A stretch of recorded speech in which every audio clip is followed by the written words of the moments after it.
Son of a bitch.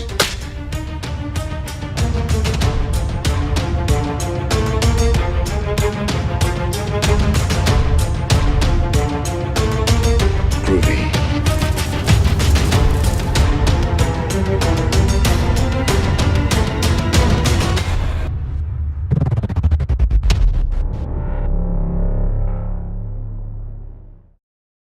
Hey everybody, this is Matthew Movies coming at you with my review of What Dreams May Come, the 1998 Robin Williams film that I think does not get the credit it deserves, because I think it's just a marvelous, marvelous film, especially from a story perspective and from a visuals perspective. I mean, for those of you who've never heard this movie, basically Robin Williams plays a character who his kids die and him and his wife are struggling with their lives and the repercussions of that, and they're basically trying to rebuild themselves, but he's able to kind of help his wife kind of come back to reality after she goes through a really stark period of depression, and then unfortunately something happens and he gets killed and he goes off to heaven. And it's really, really fascinating because his heaven is basically a painting, because his wife is a painter and he loves her work, and he's living in a world that is based on her paintings, and he absolutely adores it. There's all these moments where he's literally running through a field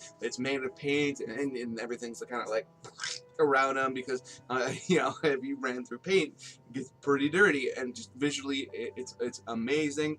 And then as the movie progresses, he finds out that she has killed herself, and his wife has killed herself and is in hell, and he decides that he's not going to be okay with that, and he's going to travel to hell to bring her back. And that's basically the story of this film. And I mean, right off the hop, when I'm describing the story to you, although the visuals, like I said, are absolutely stunning, it is a very big movie as far as themes. I mean, it is heaven and hell, and life and death, and it really, I think, tackles those subjects with a great deal of grace, and just does a marvelous job of bringing the viewer into that world, and creates a very believable version of the events that would take you into those worlds. I mean, you feel like that could literally, if there is a heaven, that could be a version of it that exists, and if there is a hell, the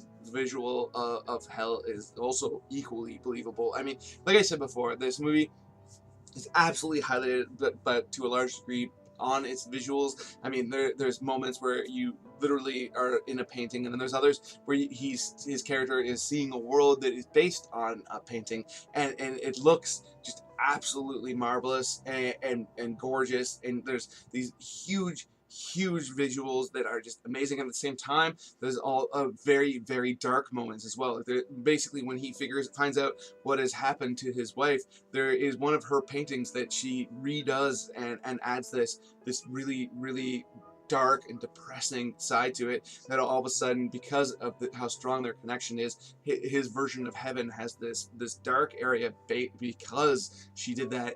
And when you see him, like, basically trying to deal with the realization of what is happening to his wife at that time, and how he feels powerless to do anything about it, that is equally well told visually on film, which I think is incredible. And then when she goes and she does kill herself, and he's traveling to hell to get her back, the visual of hell from across the board is amazing. That there's these really stark moments where he's walking over all these tormented souls that are cemented into a ground, and just wailing for him to help them, and he is powerless to do so. And he actually, in order to get where he needs to go, needs to walk on them, and just the mental impact that has on you as a viewer, like thinking about how that would feel to be stuck like this in the ground for all eternity. I mean, man, that's horrifying. And then when you see the area of hell that she's in, where essentially, she's not being tormented per se, but she's tormented by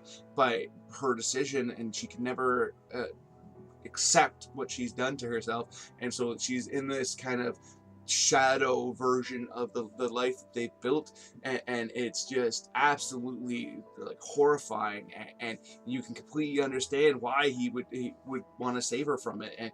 And at the same time, I think one of the major strengths of this movie is the woman who they cast to play his wife, Annabella Sciorra. I can pronounce names well, I swear.